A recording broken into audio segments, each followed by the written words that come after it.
Subscribe Kalyani Online Classes channel for all exams. नमस्कार दोस्तों, आज हम बात करेंगे व्याख्यान विधि, लेक्चर मेथड। लेक्चर मेथड होता क्या है, कौन कौन सी कक्षाओं के लिए लेक्चर मेथड आवश्यक है, इसकी क्या विशेषताएं हैं, क्या गुण हैं और क्या इसकी सीमाएं हैं और उसके क्या सुझाव हैं, किस प्रकार हम अपने लेक्चर को जो है प्रभावशाली बना सकते हैं। देखिए दोस्तों, इस विधि से जो क्वेश्चंस हैं आपके यूपी टेट सी टेट, जितनी भी हमारी शिक्षण विधियां हैं, इनसे संबंधित question UP TET C TET UGC NET परीक्षाओं में आते हैं। उसके साथ साथ जो आपकी विज्ञापन संख्या 50 में असिस्टेंट प्रोफेसर की जो वैकेंसी है आ रही है, उसमें भी कुछ क्वेश्चन शिक्षण विधियों से पूछे जाएंगे निश्चित तौर पर। तो दोस्तों आइए बिना कोई देर किए शुरू करते हैं अपना आज का वीडियो। मैं Lohansh Kumar Kalyani, assistant professor department of BEd, LBS degree college, आप सभी का अपने YouTube चैनल में स्वागत करता हूं। तो दोस्तों आइए जान लेते हैं जो व्याख्यान विधि है वो क्या है। क्योंकि व्याख्यान विधि जो है उसको अंग्रेजी में लेक्चर मेथड कहा जाता है, अंग्रेजी का कह सकते हैं हिंदी रूपांतरण है ना, व्याख्यान विधि, लेक्चर मेथड। कि लेक्चर का अर्थ क्या होता है? इसका अर्थ होता है किसी तथ्य विषय को विस्तार से समझाना। कोई भी आपका पॉइंट है उसको आप डिस्क्राइब करेंगे और बहुत विस्तार से उसकी जो है व्याख्या करेंगे, उसको समझाएंगे। और इस प्रकार व्याख्यान विधि में किसी विषय तथ्य की जो है व्याख्या की जाती है। कोई भी अगर पॉइंट होगा, कोई भी टॉपिक होगा, तो जो शिक्षक है वो उसकी व्याख्या करेगा, पूर्ण रूप से उसके बारे में जानकारी देगा। और जो लेक्चर मेथड है दोस्तों, इस विधि को जो है ये कह सकते हैं कि शिक्षण की सबसे प्राचीन विधि इस विधि को माना जाता है। और जो व्याख्यान विधि है, कहा जाता है कि आदर्शवादियों की देन है। आदर्शवादियों ने इस विधि को दिया था और तब से लेकर मतलब आज तक ये जो विधि है, मतलब ये मानकर चलें कि शिक्षण विधि के रूप में आज भी ये प्रचलन में है इतने लंबे समय से। व्याख्यान विधि को एक प्रभुत्ववादी जो शिक्षण विधि है वो माना जाता है। इस विधि में जो शिक्षक की भूमिका है वो प्रमुख होती है, इसलिए इसे शिक्षक केंद्रित विधि भी मानते हैं। देखिए जो लेक्चर मेथड है दोस्तों, प्रभुत्ववादी इसलिए है क्योंकि शिक्षक जो होता है कक्षा में, उसका पूर्ण रूप से प्रभुत्व इस विधि पर रहता है, अपनी कक्षा पर रहता है। वो जो चाहता है वो बच्चों को पढ़ाता है। तो कहीं ना कहीं ये शिक्षक केंद्रित विधि है पूर्ण रूप से, और एक कह सकते हैं टीचर सेंटर्ड विधि है। टीचर को ही सेंटर में रखकर जो है इस विधि को बनाया गया है। बालक का इसमें बहुत ज़्यादा रोल नहीं होता है। इसके साथ साथ ये कहीं ये विधि जो है स्मृति लेवल, जो हमारा मेमोरी लेवल होता है, उस लेवल का अधिगम कराती है। मेमोरी लेवल मतलब चीज़ों को क्या होता है, मेमोरी लेवल में हम चीज़ों को रटते हैं। ये हर्बर्ट महोदय का जो आपका मेमोरी लेवल है, 3 आपके लेवल्स हैं टीचिंग के, आप जानते ही, मेमोरी लेवल, अंडरस्टैंडिंग लेवल और रिफ्लेक्टिव लेवल। जो पहला लेवल है वो मेमोरी लेवल है। मेमोरी लेवल में क्या होता है, चीज़ों को रटा जाता है। तो जो व्याख्यान विधि है, हमारी जो शिक्षण विधि है, इसको जो है क्या माना जाता है, मेमोरी लेवल। ये माना जाता है कि जो शिक्षण विधि है मेमोरी लेवल का क्या कराती है, अधिगम कराती है। सामाजिक और इसके साथ साथ जो सामाजिक विज्ञान है, उस विषय में जो है इस विधि का सबसे ज़्यादा प्रयोग किया जाता है। और व्याख्यान जो शिक्षण विधि में पाठ्य वस्तु एवं विषय वस्तु के प्रस्तुतिकरण पर अधिक बल दिया जाता है। देखिए जो पाठ्य वस्तु होगी, जो विषय वस्तु होगी, उसको कैसे प्रेजेंट करें, उस पर जो है पूरा फोकस रहता है, उसी पर जो है बल दिया जाता है इस विधि के अंदर। तो दोस्तों इसके बाद आइए हम देखते हैं इसकी विशेषताएँ क्या हैं, इसके क्या क्या गुण हैं इस विधि के। व्याख्यान विधि एक मितव्ययी शिक्षण विधि मानी जाती है क्योंकि इसमें प्रयोग उपकरण में प्रदर्शन की आवश्यकता नहीं पड़ती है। जी देखिए, प्रदर्शन जब विधि हम इससे पहले पढ़े हैं, डिमॉन्स्ट्रेशन मेथड, तो उसमें क्या मॉडल की आवश्यकता पड़ती है। अगर हम लैब में होते हैं तो इक्विपमेंट्स की आवश्यकता पड़ती है। लेकिन जो हमारा लेक्चर मेथड है, लेक्चर मेथड के अंदर हमें किसी भी उपकरण की या किसी भी मॉडल की आवश्यकता नहीं पड़ती है। तो इस हिसाब से कह सकते हैं कि ये विधि कैसी है, बहुत मितव्ययी विधि है, बहुत सस्ती विधि है। इसमें कोई खर्च नहीं होता, केवल शिक्षक को अपने विषय की जो उसका टॉपिक है उसकी जो है तैयारी करनी होती है और जाकर अपनी क्लास में उसको मतलब उसको व्याख्या कर देनी होती है, उसको बता देना होता है। दूसरी इसकी विशेषता है कि अन्य विषयों के साथ आसानी से सहसंबंध स्थापित किया जा सकता है।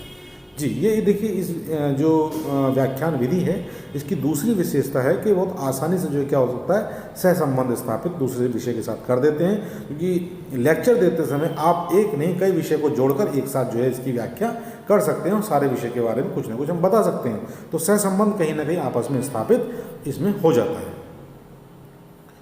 तीसरी इसकी विशेषता की बात करें तो इस शिक्षण विधि के द्वारा नवीन विषयों की पृष्ठभूमि प्रस्तुत करने के लिए प्रेरणा मिलती है। देखिए, जब भी कोई नया विषय पढ़ाया जाता है किसी शिक्षक के द्वारा किसी कक्षा में, तो होता क्या है कि जब तक आप उस विषय के बारे में पूर्ण रूप से व्याख्या नहीं करते हैं, उसके मतलब कहाँ से उस विषय की शुरुआत हुई, मतलब एक पृष्ठभूमि बनाना, जब तक आप उस विषय की पृष्ठभूमि अच्छे से नहीं बनाते हैं, तो बच्चा कहीं ना कहीं ये कह सकते हैं कि उस विषय के प्रति क्या होता है, जागरूक नहीं हो पाता, या जागरूक नहीं है, उसके जो मन में भाव हैं उस विषय को पढ़ने के लिए वो जागृत नहीं हो पाते हैं। और जब आप एक अच्छी सी पृष्ठभूमि किसी नवीन विषय की उस मेथड से बना पाते हैं, तो बच्चा जानने के लिए उत्सुक हो जाता है कि इस विषय में ऐसा क्या है, उसको क्यों इस विषय को पढ़ना चाहिए।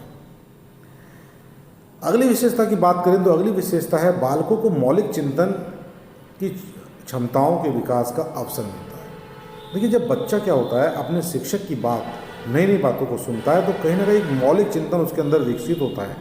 वो सोचता है कि वो भी इसके बारे में अपने विचार रखता है, नई नई चीज़ों के बारे में मतलब सोचने लगता है और बताता है, तो मौलिक चिंतन कहीं ना कहीं उसके अंदर विकसित हो जाता है। इस शिक्षण विधि के द्वारा पाठ्य वस्तु के प्रस्तुतिकरण पर अधिक बल दिया जाता है। देखिए, किस प्रकार प्रेजेंट किया जाए पाठ्य वस्तु को, ये जो है इस विधि के अंदर बताया जाता है। व्याख्यान विधि समय की बचत करती है, थोड़े समय में अधिक विषय वस्तु का बोध सुगमता से कराया जाता है। जी बिल्कुल, देखिए व्याख्यान विधि में क्या होता है, अगर आपका बहुत सारा कंटेंट है तो आप उसको लेक्चर के माध्यम से जो है बहुत तेज़ी के साथ उसको पढ़ा सकते हैं, जिससे हमारे समय की बचत होती है और बहुत सुगमता के साथ हम अपना जो सिलेबस है वो कंप्लीट कर पाते हैं। इसे बालकों को ध्यान केंद्रित करने की आदत पड़ जाती है। इससे, इस विधि से बालक, शिक्षक जब बालक के सामने अपनी प्रेजेंटेशन दे रहा होता है, प्रेजेंटेशन नहीं कहेंगे, अपना व्याख्यान दे रहा होता है, अपना लेक्चर दे रहा होता है, तो बच्चा क्या है, ध्यान से उसको सुनता है और कहीं ना कहीं उसके अंदर ये आदत विकसित हो जाती है कि वो जो है अपने शिक्षक की ओर, अपनी उनकी कई बातों पर जो है ध्यान केंद्रित करने लगता है और उसके अंदर ध्यान जो है विकसित हो जाता है। ध्यान केंद्रित करने की मतलब आदत विकसित हो जाती है, ये कहें।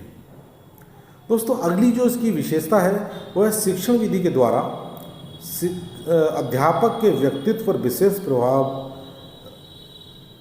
रहता है। स्पष्टीकरण की सजगता से बालकों को अध्ययन के लिए प्रेरणा मिलती है। देखिए दोस्तों, जब कोई भी शिक्षक कक्षा में पढ़ा रहा होता है, तो जो उसके व्यक्तित्व का जो प्रभाव है वो बालक पर पड़ता है और बालक कहीं ना कहीं अपने अध्यापक के व्यक्तित्व से कक्षा में प्रभावित होता है, उसके बोलने के ढंग से, उसके कक्षा में अपने लेक्चर को प्रेजेंट करने के ढंग से। तो ये ऐसी चीज़ें हैं कि बालक जो है प्रभावित कहीं ना कहीं अपने शिक्षक से होता है और सजगता से जो क्या करता है बालक, मतलब उसको जो है अध्ययन करने की प्रेरणा मिलती है अपने अध्यापक को देख कर कि उसका अध्यापक अगर इतना अच्छा है तो वो भी क्यों ना अपने अध्यापक की तरह बने। आगे बात करते हैं दोस्तों इसकी सीमाओं की या इसके दोषों की, कि इस विधि में क्या दोष हैं। अगर इसके पहले दोष की अगर हम बात करें तो बालक की अपेक्षा अध्यापक को अधिक महत्व दिया जाता है। इस विधि में शिक्षक का एक अधिकार रहता है। जी हाँ, देखिए दोस्तों, ये इसकी एक दोष है कि बालक को बहुत ज़्यादा इसमें इम्पोर्टेंस नहीं दिया गया है, शिक्षक को महत्व दिया जाता है और उस विधि में जो है जो शिक्षक होता है उसका एक अधिकार होता है। वो क्लास में एक सर्वे सर्वा की तरह जो पढ़ाता है, खड़े होकर बताता है, अपनी बात कहता है, तो कहीं इसमें जो है बालक का बहुत ज़्यादा रोल नहीं होता है। दूसरी इसकी सीमा की बात करें तो इस विधि द्वारा छात्रों की जो पृष्ठ पोषण यानी फीडबैक है प्रभावशाली ढंग से नहीं दिया जा सकता तथा अध्यापक को यह भी नहीं पता चलता है किस सीमा तक वह अपने। बात करते हैं आगे इसकी तीसरी जो सीमा है या इसका दोष है उसकी। देखिए, इस विधि द्वारा शिक्षण बिंदु पर संतुलित बल नहीं दिया जाता। अक्सर अध्यापक व्याख्यान विधि में मुख्य विषय से हटकर बातें करने लगता है। देखिए, ऐसा अक्सर होता है कि जब भी हम क्लास में लेक्चर दे रहे होते हैं तो जो हमारा मुख्य टॉपिक होता है जिस पर हमें बात करनी होती है, कहीं ना कहीं हम उस टॉपिक से हटकर अलग बात करने लगते हैं। तो ये इस विधि का दोष भी है कि शिक्षक को जो है इस विधि को प्रयोग करते समय अपने टॉपिक से हटना नहीं होता है। वो अपने टॉपिक पर कंसंट्रेट करके उस फोकस करके पूर्ण रूप से उस टॉपिक को उसको पढ़ाना चाहिए। अगली जो सीमा की बात करें तो जो व्याख्यान विधि का प्रयोग उच्च कक्षाओं में किया जा सकता है, प्राथमिक कक्षाओं के लिए इसका कोई महत्व नहीं है। जी हाँ, देखिए हायर एजुकेशन लेवल की बात करें तो हायर एजुकेशन पर ही इस विधि का प्रयोग करते हैं। अदरवाइज इस कहीं भी जो है प्राइमरी लेवल पर यह विधि बहुत ज़्यादा सही नहीं होती, क्योंकि इस विधि से बहुत ज़्यादा फायदा किसी को नहीं मिलता है। अगले दोष की अगर हम बात करते हैं तो अगला जो दोष है, यह विधि उद्देश्यों की प्राप्ति के लिए उपयोगी नहीं होती है। बालक भौतिक तथ्यों के संबंध में ज्ञान भले ही प्राप्त कर ले, परंतु वास्तविक ज्ञान अभिरुचि एवं अभिवृत्ति की दृष्टि से इस विधियों अन्य विधियों की सहायता लेनी पड़ती है। जी हाँ, देखिए जो हमारा उद्देश्य होता है बालक को सिखाने का, बालक वास्तविक ज्ञान से वास्तविक ज्ञान प्राप्त कर सके, उसके बारे में जान सके, उसकी जो इंटरेस्ट है और उसका जो एटीट्यूड है या कह सकते हैं एप्टीट्यूड है वो बदल सके, तो कहीं ना कहीं इस विधि का एक छोटा सा एक कमी है कि ये विधि उसको फुलफिल नहीं कर पाती है, कंप्लीट नहीं कर पाती है। तो उसके लिए क्या करना पड़ता है, हमें अन्य विधियों का सहारा लेना पड़ता है। इस विधि का उच्चतम प्रयोग केवल कुशल एवं योग्य अध्यापक के द्वारा ही हो सकता है, ये कह सकते हैं। देखिए जो शिक्षक अपने विषय पर, अपने पर्टिकुलर टॉपिक पर कमांड रखता है, वो अपने टॉपिक के बारे में जानता है, उस योग्य है कि वो उसकी व्याख्या कर सके, तो वही शिक्षक व्याख्यान मेथड से बहुत अच्छे से पढ़ा सकता है। अदरवाइज अगर कोई ऐसा व्यक्ति जो अपने विषय के बारे में पूर्ण जानकारी नहीं रखता है, तो वो क्या होगा, वो इस विधि का प्रयोग अच्छे से नहीं कर पाएगा। देखिए आगे देख लेते हैं क्या सुझाव, जो अपना लेक्चर मेथड है, इसके सुझाव क्या क्या हैं। देखिए व्याख्यान से कक्षा का वातावरण नीरस तथा गंभीर हो जाता है, इसलिए बीच बीच में शिक्षक को हास्य, विनोद व मनोरंजनपूर्ण बातें करनी चाहिए। देखिए जब भी लेक्चर हमारा लंबा होता है, आधा घंटा या 45 मिनट का हमारा लेक्चर होता है, तो क्या होता है कि बच्चे शिक्षक को सुनते सुनते क्या हो जाते हैं, बोर होने लगते हैं, नीरस हो जाते हैं, और जो कक्षा का वातावरण है एकदम नीरस हो जाता है। तो शिक्षक को चाहिए कि जब भी वो पढ़ा रहा हो अपने क्लास में, कुछ ऐसी बातें भी बीच बीच में करता रहे जिससे बच्चों का मनोरंजन होता रहे और उनका फोकस जो है अपने जो विषय है, जो शिक्षक पढ़ा रहा है, उस टॉपिक पर लगातार बना रहे।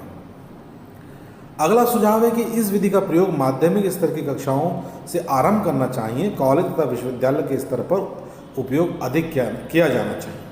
जी देखिए प्राइमरी लेवल की ये जो मेथड है बिल्कुल नहीं है, प्राइमरी लेवल पर आप इस मेथड का यूज़ नहीं कर सकते। हाँ माध्यमिक लेवल पर आपको शुरू करना है, बहुत ज़्यादा नहीं, हल्का पढ़ाना है, कम जो है आप माध्यमिक लेवल पर इसका यूज़ करें। लेकिन एक बात हमेशा ध्यान रखें, जो हायर लेवल है, हायर लेवल पर आप इस विधि का यूज़ कर सकते हैं।